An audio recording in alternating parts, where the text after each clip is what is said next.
What's going on, guys? This is Miasin. So this is going to be another high-rated DB replay. Both of these players always have like a rating of over 1,000, so that's what I qualify as high-rated.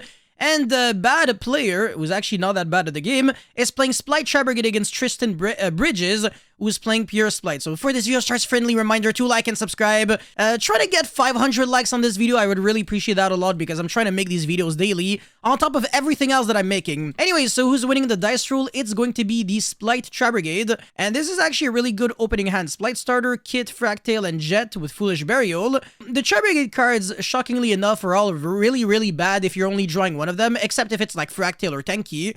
But if you're drawing two of them, then it's pretty good. But you can't really go for El Mirage when you go for starter first, so the sequencing is really important, but he knows what he's doing. So yeah, Spright starter is most likely going to be summoning the blue so that you can search the red, because he already has the Jet, so no reason to search another Jet. And the Jet is most likely going to be searching the Smashers, except if he doesn't play it. Then he's going to be searching starter so that he can summon Carrot on his opponent's turn. Alright, yeah, fair enough, it makes sense to a certain extent, because I do not believe that this build plays Toad with Swap Frog and stuff like that. Anyways, Gigantic Spright going to be detaching a material, going to be summoning most likely the Kit exactly from the deck, and then going to be linking off for the Spright Elf, and now going to be using the effect of Kit, so Foolish for the Nervol, which, oh, not even? Wow, that's very shocking. Okay, Foolish for Mercourier, which is still a Tri-Brigade monster. Now use the effect of Fractale so that he can send the Nervol, which is going to be searching the Keras, of course, because it summons itself from the hand. And now going to be reviving back the Kit from the grave, but that's going to be banished, which is fine because he never uses normal summon. I normal summon the Kit, banished you from grave, and now going to be summoning basically anything, like the Baron Blossom, but it doesn't really matter because he wants to hard make the Bear Broom anyways. But yeah, Baron Blossom can actually also use its effect to summon the Keras and then banish 2 and play from there, so that's actually really cool. Yeah, search the Albion, and now he's going to be sending the Blade, so draw 1 and recycle back the Mercourier. I believe that this search, yeah, okay, yeah, this recycles back anything with Fallen of Albaz in its card text. So yeah, Baron Blossom, summon the Keras, and then hard make the Bear Broom. That is what people typically do because they want to also revive back the Bear Broom. Or Bear Bloom, Bear Brum. It's the name changed, so now it makes no sense. But yeah, Bear, okay? With Revolt. Yeah, recycle back the Mercourier, even though it's kind of shit in this deck. You're not really playing a fusion monster. You're going to be summoning the Shuanglong here, Ancient Warrior. Link off for the Pit Knight Eagle. This card is actually disgusting. When a monster this card points to, activate its effect. It's a when effect, so it doesn't trigger in a separate chain link. You target one card your opponent controls, and, well, one monster, effect monster. You negate and change its attack to 0, so it's actually a really cool card. And yet, at any point, the red could have negated the Nibiru by sending the Elf. However, yeah, the Nibiru still couldn't have been used after Gigantic Spright, because, of course, you're locked under level, rank, or link to monsters only. So that Nibiru always has to be used extremely early, which is unfortunate, man. So that's the reason why Nibiru is dog shit against Spright, and people still argue with me saying, Nibiru is good, man. It's really good against Spright. No, it's not. Nibiru is only good when Spright draws an above average hand. If they draw a below average hand or an average hand, Nibiru does nothing. If you only have one hand trap in your hand, and it's Nibiru, you will most likely not feel confident at all. Obviously, if you have Nibiru and Veiler or Nibiru Ogre, whatever, then it's not too bad. But Nibiru alone, hell freaking no, man. Alright, so this hand is dog shit in game 2. Swap Frog, Triple Tactic Talents, Appointer of the Red Lotus, Smashers, and DD Crow. It's extremely unfortunate, but it is what it is. So this hand is actually way better.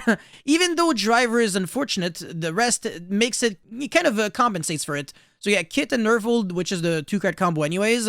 And then 1 useless card and 2 hand traps. So even if he had like an extender, it probably wouldn't have changed like that much. Although Swap Frog plus an extender guarantees you to play through 1 hand traps, and depending on what extender it is, it might actually allow you to play through 2 hand traps, it depends.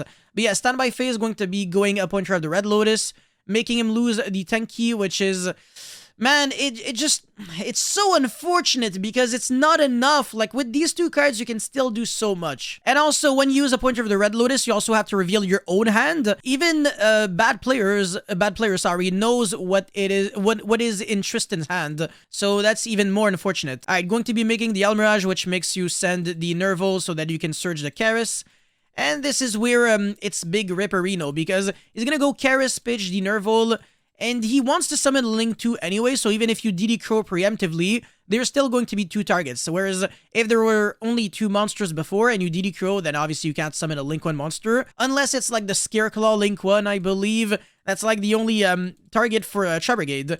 But yeah, going to be banishing 2 so that he can summon the Link 2 Bear Broom and then attack for 29. And then main phase 2 gonna be going Gigantic Spright, detach the Bear Bloom, summon the Jet, search the starter, and now search the Revolt and put back Driver on the bottom of the deck. So it's actually crazy how this hand became like so much better. Just like, even just removing the Driver made it look more beautiful, and also searching starter and going for Revolt. So I really do believe that Bat Player is not playing Smashers at all, which makes sense because you have to have like a Spright card in the grave and a monster to banish. So just searching a starter so that you can summon Carrot or Red on your opponent's turn, it works fine as well. Alright, so the top deck for turn was Ash, which means that he can negate the starter. Obviously, Bat Player could not predict that because that was the top deck. Otherwise, he might have played a little differently. But yeah, normal summon Swap Frog, that will not prompt a Veiler. And there's still Revolt, Ash, and Veiler, so that's actually huge, especially when you bricked on turn 1. So yeah, summon the Rodent Totem from grave. It can be argued that you can Revolt on the summon so that you banish Rodent Totem because you actually know what is in the rest of the hand. However, the goal is to hold your interruptions for as long as possible, because if you use your interruptions too early, what might happen is that he might go triple Tactic Talents to steal the Gigantic Spright, and then detach and play from there. So this is the reason why sometimes leaving Gigantic Spright on the field is actually really, really dangerous, because this is another thing that triple Tactic Talents can do. You don't necessarily have to draw 2 cards. Obviously, if you don't want to lose that, well, to be fair, the Ash and Veiler could be used on the Gigantic anyways. But yeah, summon the Toad, and there has been no monster effect triggered up until now. So yeah, going to go for Downward. Revolt is going to be used right now. Summon a bunch of monsters. And now they're actually discussing a ruling. Discussing, not disgusting. A ruling that I will explain right now. So basically, when you use Spright Starter, you summon a monster, or summon a Spright monster from your deck.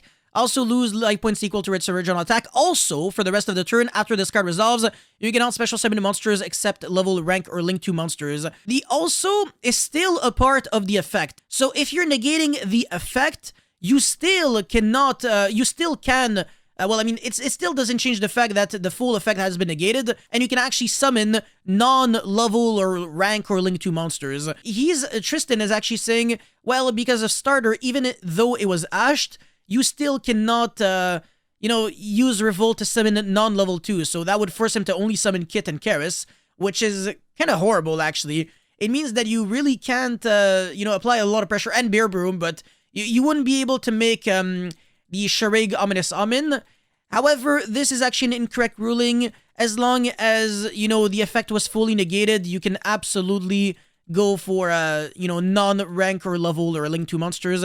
I believe that there are some other cards that function a little differently because you don't even, negate it. So the also will be taken into consideration, like Ghost Ogre, for example.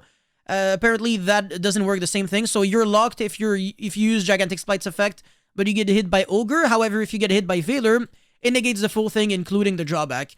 Anyways, now the Sharig is going to be banishing the Downward Magician. The Kit is going to be sending the Nerval, and the Nerval is going to be searching Kit. No, the Kid is gonna send the Mercourier, what the fuck? Anyways, Toad can recycle back the Swap Frog, which is irrelevant. The triple Tactic Talents is going to attempt to draw 2 cards. Now, it's actually funny because he knows for a fact that he has to play around the Ash because he saw it in a freaking thingy when he used the Pointer of the Red Lotus. So none of the... Veiler and Ash are not the new cards that you've seen for the first time. So one thing he could have done would have been to not recycle back Swap Frog with Toad and then revive back the Rodent Totem and then use triple Tactic Talents to steal the Jet and then make Gigantic Spright to still lose. And then if you get Veilered, then you can still make Zeus and then use the effect on the opponent's turn, which is the best you could do, but I understand it's not great, but now, trying to draw 2 cards, obviously you're gonna get hit by Ash because there is no surprise effect. Each player knows what is in each player's hand. again, because of a pointer of the Red Lotus, yeah, he might have actually played it out a little differently. However, I believe that even if he went for the play that I just mentioned, it wouldn't have changed the fact that he was still under pressure, because all he would have had would have been Zeus with DD Crow and Smashers that can't even be used, because you have to banish a level 2 from like the field and hand, which you really cannot get your hands on. So yeah, DD Crow does absolutely nothing at all against the Tri-Brigade version of Spright. It really is useless. DD Crow has never been good against Tri-Brigade, period. Like, it's just completely useless. So don't play the card against it. Don't try to side it out if you can. If you can't, well, it is what it is, unfortunately. But yeah, I mean, he was going first as well, so it's... I don't know, maybe he had literally nothing else, because I know even D-Barrier isn't the best against this deck, but you gotta do what you gotta do. You let them summon the Gigantic Spright, and then when they use the effect, then you go D-Barrier. So you don't do it preemptively, that's what I'm trying to say. And I'm pretty sure they don't play Carrot, they don't play Smashers. This build is completely different, also doesn't play Toad. So it plays like freaking 1 Xyz monster, or like 2, but you might as well still do it. Anyways, that's pretty much it for this replay. Let me know your thoughts about it in the comment section below. As always, don't forget to like and subscribe. I'll see you guys very soon. Peace.